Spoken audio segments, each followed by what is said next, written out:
Welcome to the Boss Hogs YouTube channel. My name is Scott. I'm the owner of Boss Hogs. I breed Western Hognoses and bull snakes, among a few other things. I've created this YouTube channel to aid beginners and new keepers into having success with keeping Western Hognose, and really just a lot of other tips for other reptiles in general. This first video is going to be a setup guide for baby Western Hognose hatchlings. This hatchling guide is particular to the way I keep my own hatchlings and raise them up.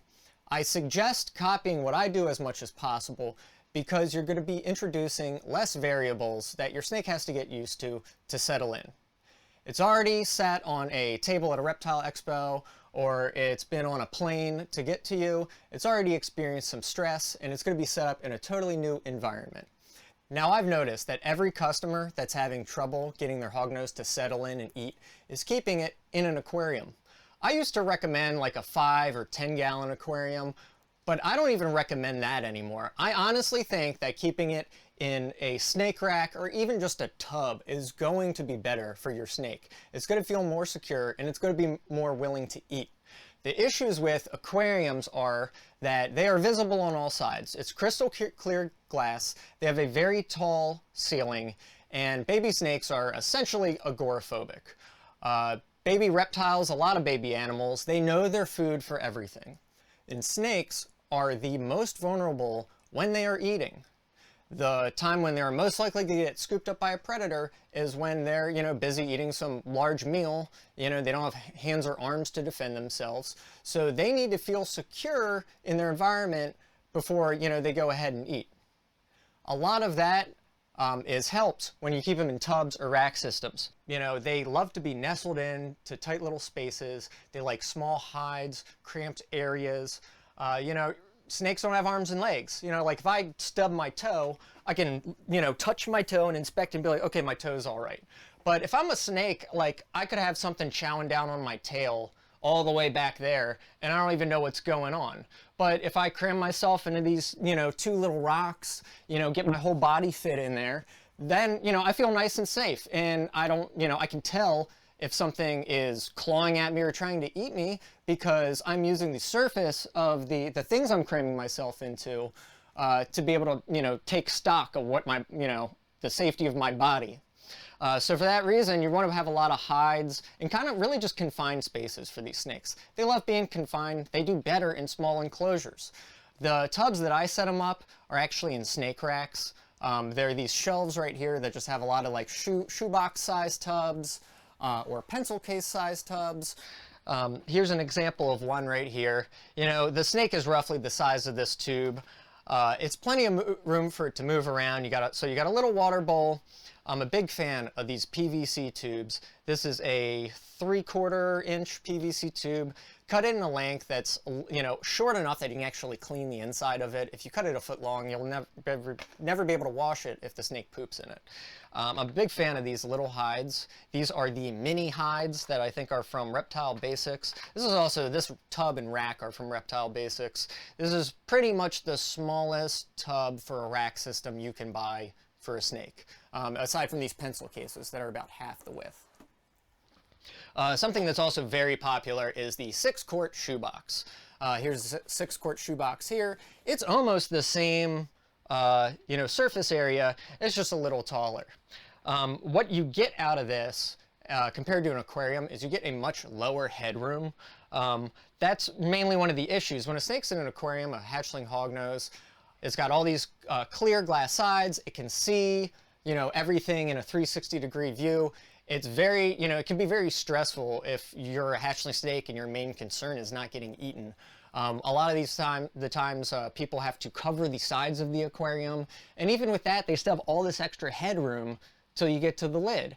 And what this thing is basically a hide in itself. It's being kept in a hide with more hides inside the hide. And that's what keeps them happy. That's what keeps them secure. So when you have a snake in a tub with a rack like this, you're providing a whole ton of security. They really can only see out the front. The sides and back and top are all blacked out. They feel like they're in a nice, cozy little cave. Now, these are 2 tubs I use for my hatchlings. they will actually last quite a while. You may get a few months of use out of these before the snake gets too big, but with these 6-quart tubs, you may even get up to a year with a hatchling. The key to that is regularly dumping all the substrate, cleaning the tub, giving it fresh substrate. The nice side of it being a small tub is that it doesn't take much substrate, so when you go to do that, you're not wasting a ton of material. As far as the substrate goes, this stuff is called Sani Chip. There's a few brands that make it. Nepco is one, PJ Murphy's is one, and there's a couple more out there. The key to the substrate is really the type of wood. That's kind of the most important thing to remember.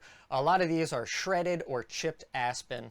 This stuff can be kind of tricky to get. You're not going to find it as much at like pet stores or stuff like that, but you will be able to find the shredded aspen product, which is just like a little more fluffier, and it's the same thing, it's just shredded.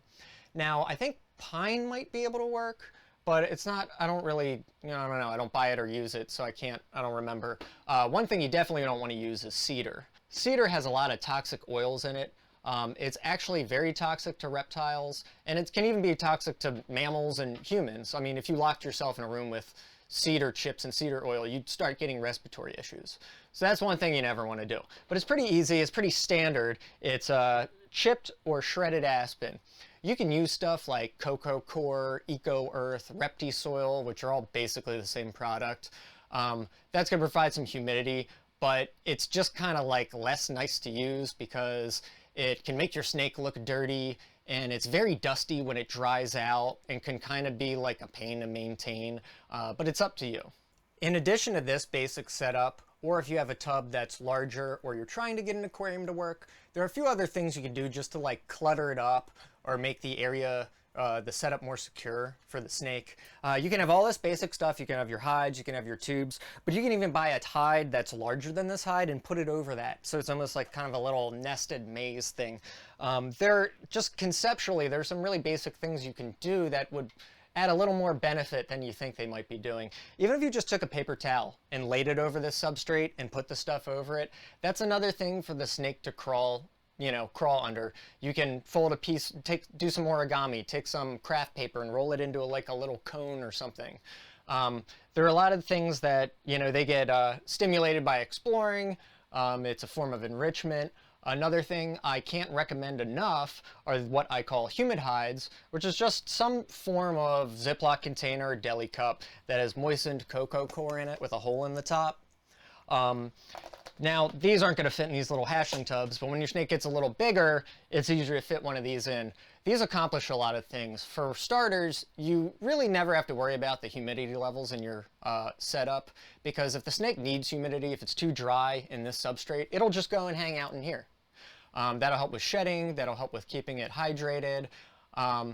And it also really just on a psychological level, it's giving it a whole other place to be and hang out and do stuff that has different sensory, qualities than, okay, we got a dry, splintery, whatever thing to dig through, and we get a, moist kind of fluffy thing to sleep in. I can't recommend it enough. There's almost no downside to it. It's really easy. If the snake ends up pooping in this, it's easier than cleaning the tub. You can just toss this out.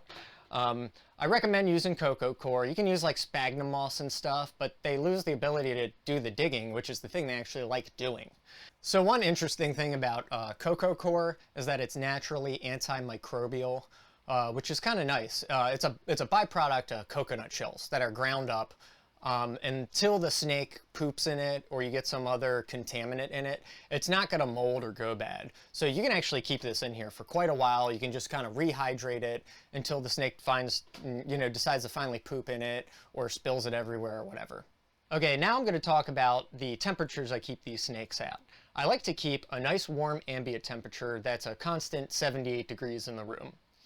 The racks have heat tape that are controlled by thermostats that bump the temp up just a few degrees, somewhere between like 82 and 84 degrees, just so they have a pretty narrow gradient to digest food when they're full of food and somewhere a little cooler to retreat to when they're not.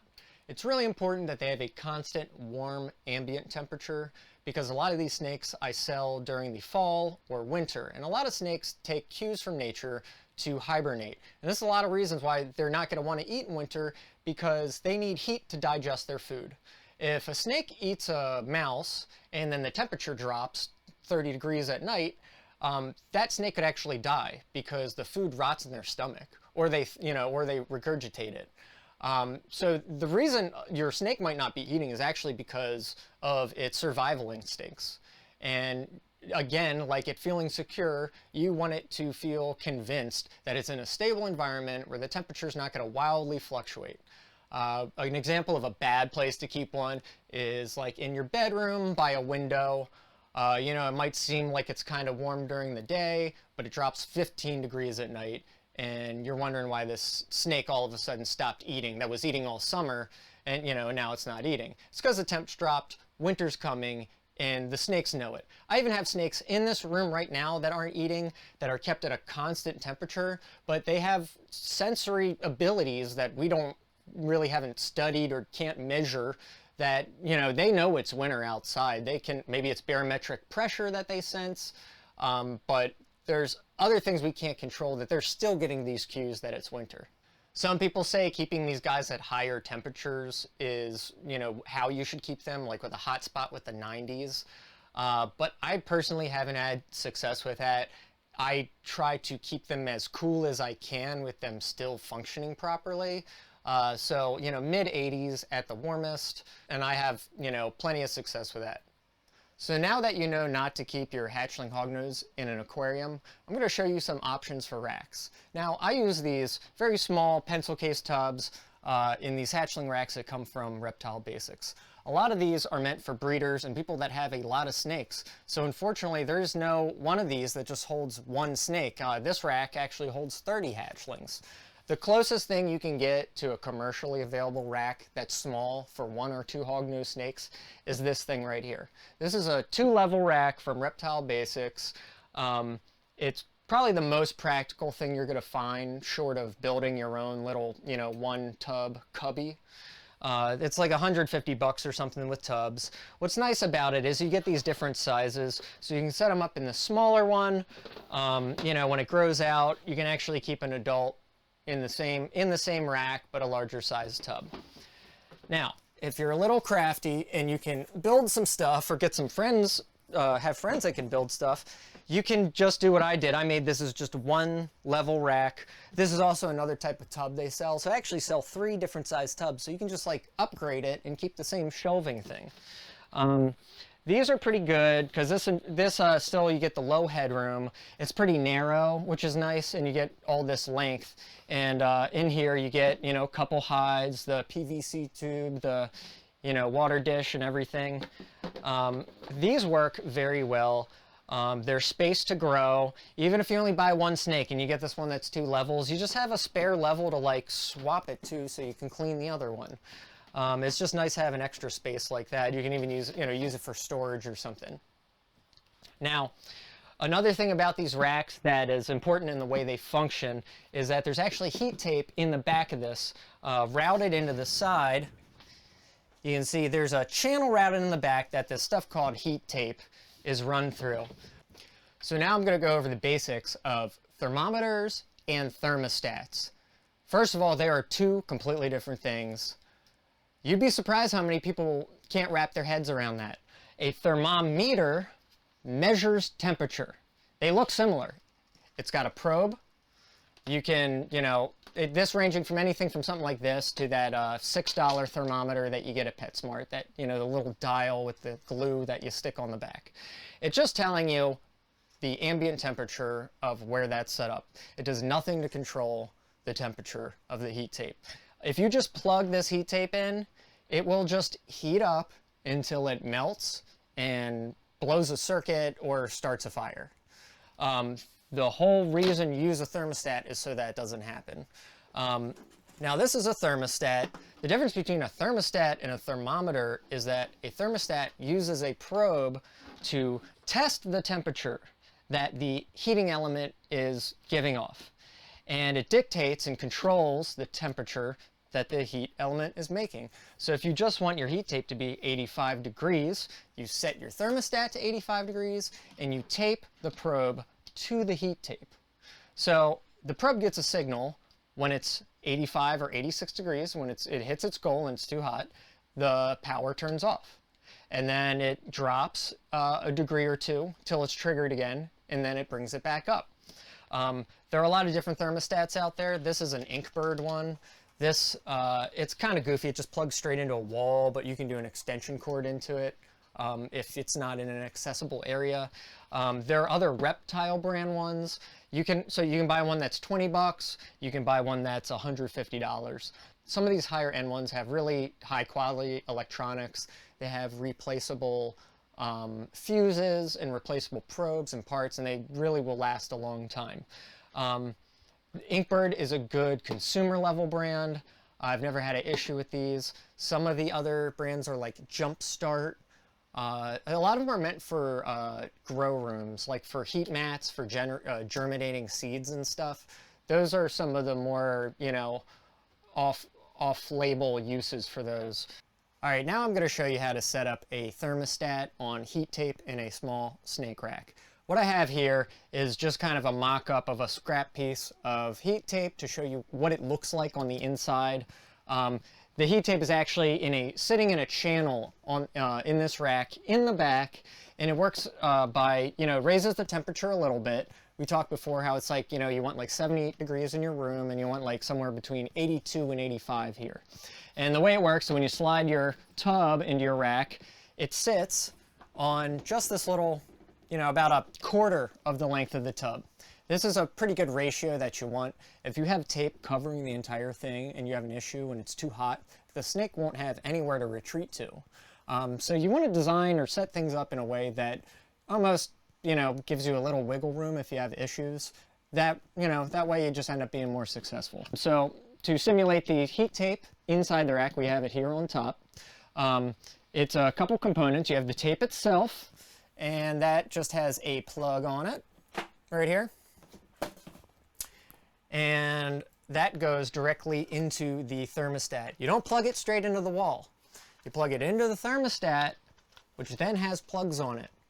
And you use this, you know, I'm not going to go through over, you know, how to use this menu. Depending on which one you buy, the settings are all going to be different.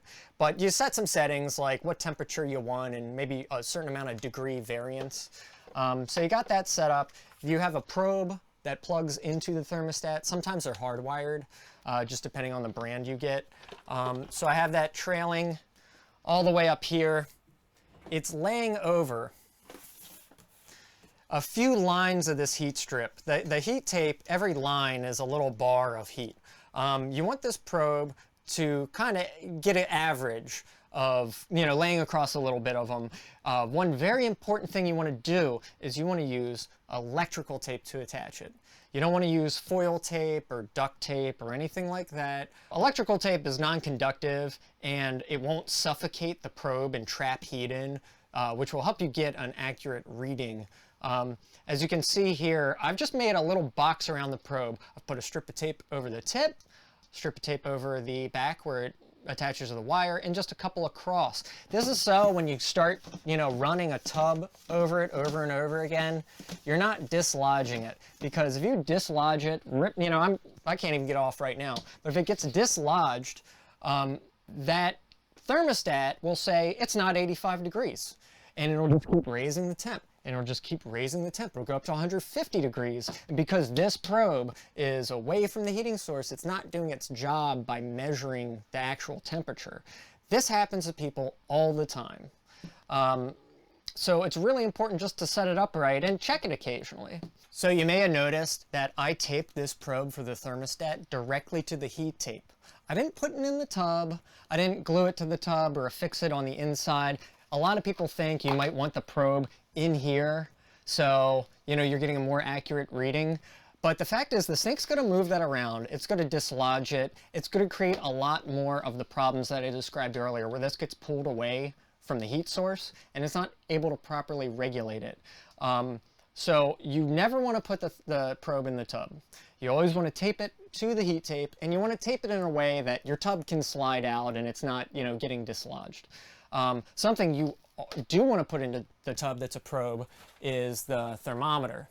Now, you can have an ambient thermometer that, I mean, you could even just keep it in the front of the rack, But if you want to go the extra mile, you can attach a probe, and you can do some tape or super glue or something and kind of get it in the front like that. And what this is giving you, this is for measuring temperature, and the thermostat is for controlling temperature. So what this is going to do is pretty much make sure your ambient room temp is good. Like I said, you can even keep it you can just set it on top of the rack if you want. If you have a $5 PetSmart thermometer, you're not going to be able to get any data from it. But if you buy some of these Wi-Fi connected ones that are 20 to 30 bucks, you can actually link it to an app on your phone, and it'll test the temperature every 1 or 5 or 10 minutes, and it'll pull up a really cool graph of what the temperature was every 5 minutes in your room. This is a really good tool for trying to figure out the parameters of your house. You can't really learn anything without some good data, and you can't collect data without a decent tool. You can set a aquarium up or a setup in your bedroom and be like, it feels pretty warm. Temperature says it's right when I look at it, the 1 or 2 times a day. But you might plug one of this in and then look at the graph and be like, man, my temperature drops 15 degrees every night. I wonder if that's why my snake won't eat. Or you get some huge spike from when the heat turns on. This is just useful stuff to know. And the more stable you can make your environment, the better it's going to be for your reptiles. The more consistent it is, the better, happier they're going to be. So now I'm going to touch on the basics of feeding a hatchling. I'm going to do a whole video about this later, covering picky eaters and people having trouble getting their hatchling to eat. But right now I'm just going to go over the bare basics. When I sell Hognose hatchlings, they have generally 10, sometimes 5 consecutive meals. They eat frozen, thawed, unscented pinky mice. What that actually means are they're baby mice. They're like a day or 2 old. You need the small ones with hatchlings. They're frozen thawed because you buy them in a bag of 50 or whatever. And what I mean by unscented is sometimes you have to scent it with something else to intrigue them into eating, because they eat a variety of different stuff in the wild, including toads and various reptile and even bird eggs. So we're not going to talk too much about that, but I just wanted to tell you what a frozen thawed pinky mouse is. It's just a day-old baby mouse. You can feed them twice a week. You can feed them every 4 days. They have higher metabolism than most snakes, so when they're eating, you really want to take advantage of it and feed them regularly. After 10 or 15 meals, they move up to normal or large-sized pinky mice. Western hognoses are a species where it's pretty important to dial in your food item size. There's other snakes like pythons or even corn snakes who will willingly eat something that's much bigger than, the widest part of their body, and they couldn't be happier.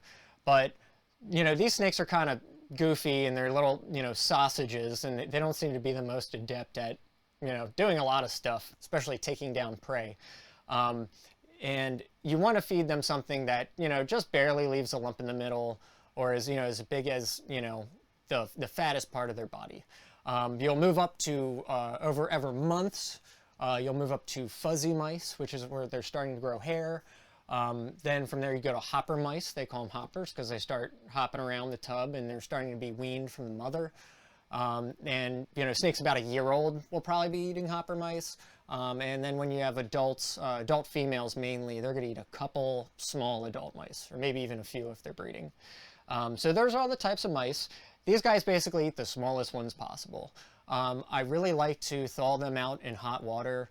One thing that achieves is it kind of rinses off any weird smells that may have been introduced in the process of raising them, bagging them up, and being transported to you. I like to use tongs to deal with them. You're trying to eliminate or minimize variables here. If you have, perfume on your hands and you're going and touching this food item and feeding it to a snake, it might be thrown off by that, or some other, scent you have on yourself. So you just want to be conscious that you're like, you put the pinky mouse in a cup, thaw it off with hot water, use some tongs to feed it. The easiest way to do it, it's called drop feeding. Just when you drop the mouse in there and let them find it on their own. I like to do it at night. Take a little piece of paper towel, lay it down here. It keeps bedding from getting stuck to it while they're eating. Just boom, put your little hide down. They'll find it. You do your PVC tub. Man, this is great. This is a food delivery tube. You know, you put your little mouse in there, sit it there. The snake crawls in there, and he's like, you know what? This is a nice little secure tube. This is great. And then they just inch along, and they butt right into this food. And they're like, oh my God, this is food. I'm going to eat it because I'm in this safe little tunnel. You know, it really helps to try to think like whatever you're trying to keep. Try to think like a snake. Think about what a baby snake is scared of or concerned with, and it's a lot easier to, you know, to deal with them. And it's a lot easier to not take it personally, especially if they're very defensive and being little butt heads.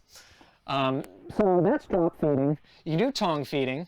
You know, just hold it up to the snake and give them a chance to eat it. A lot of people that are having trouble feeding their hatchlings, they're like, he won't take it from the tongs, he hisses and just is scared of me or this or that. Well, he might be scared of you because you are literally 10,000 times bigger than him. You are looming over his entire existence, and because you don't have any experience, you're like shaking a mouse in its face, wondering why it's not eating. It's more preoccupied with its safety than trying to eat under that situation. You really, you know, you can still tongue feed, but it's like, it kind of takes some skill or at least experience, you know? Alrighty, so now that we've established that you may not be that experienced with tongs, and you know, the snake is a little more alarmed by your presence than excited about the food you're offering it, there's kind of just a couple subtle things you can do that make a big difference. And one of them is just like not looming over the tub. There's a big difference between doing this and breathing on the snake, you know, and waving, shaking tongues in front of it. But a better way to do it, I mean, just lean back a little bit. Like if you pull your tub out and just lean back and just dangle it here, you know, then the snake is only seeing this little bit of tweezers and it's not seeing the person. And just gotta let them chill out a little more so they can eat. With that said, you should be able to drop feed them. That ends up being easier because, you know, it's just less effort. But if you do need to do tongue feeding, there's, you know, some level of calmness to it that definitely helps than just kind of nervously shaking the tongues at the animal. Now, there are other advanced techniques for feeding, and I'm going to cover those in another video I'm going to do. Some of them involve just the way of presenting the mouse. Other ways involve scenting or trying other various things. And hopefully there's things that you really shouldn't have to do if you get an established baby and your husbandry is correct. Most of the time, if a snake's not eating, it's because the husbandry is incorrect. So if you're actually able to set them up in a tub, in a rack properly, and they have all this, most of the time, that's going to be the thing that gets them to settle in and gets them to eat. The scenting stuff is a little more advanced, and honestly, I don't even recommend it unless that particular snake you bought from me was started on, you know, a tuna fish scented mice, and I have a note of that.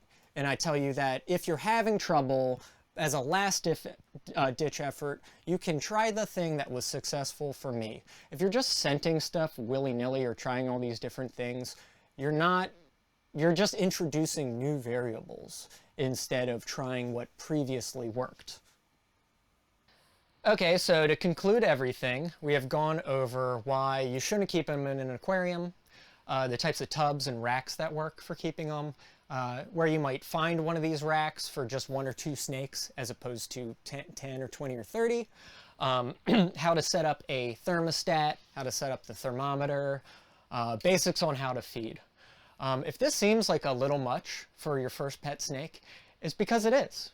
Hognoses are not the very easiest or best beginner snake to keep. I get asked this all the time, and the honest answer is no. There are a lot of other species that are easier to keep. Something like a corn snake is probably one of the easiest things to keep.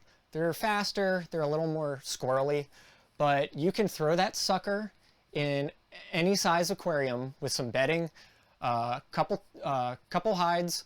You could use even an incandescent lamp turned on during the day as a heat light.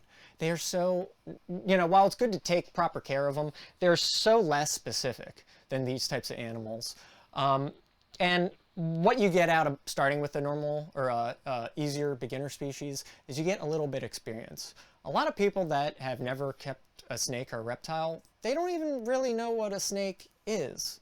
They have a perception of one. They have an idea of what it might be like to own one. But a lot of these people find out that doing the thing isn't really exactly, how they thought it would be. And that's kind of what it is for everything. Experience makes all the difference. You can get a easy beginner snake that is very forgiving, that's kind of idiot-proof, or you can make mistakes with, and still be successful, watch it grow and thrive, and build a little bit of confidence and experience. And then you say, you know what, that was fun. I liked raising up that baby snake. It was cool, it shed. A couple times it didn't want to eat, but I learned from that. I had to adjust the husbandry. I think I want to try a hognose snake or something more, aspired to something that needs a little more experience. And there's nothing wrong with that. The fact of the matter is, if you're going to be into reptiles, you're probably going to end up having a bunch of them. And it's just, a learning experience on the same path to becoming more knowledgeable and understanding how these animals work. And, something that seems extremely difficult for a beginner that has no experience, that doesn't know what they're doing, is incredibly easy for someone who's, been here before. And that's honestly my biggest advice. Don't let anyone rush you into doing something you're not ready for. Take your time, go slow, and do your research. That concludes this video. Thanks for watching. Feel free to like and subscribe, although I don't really care if you do. I would like if you comment, though, if you have any questions or comments. I like talking to people, and I like elaborating on stuff. So stay tuned for more videos coming down the pipeline.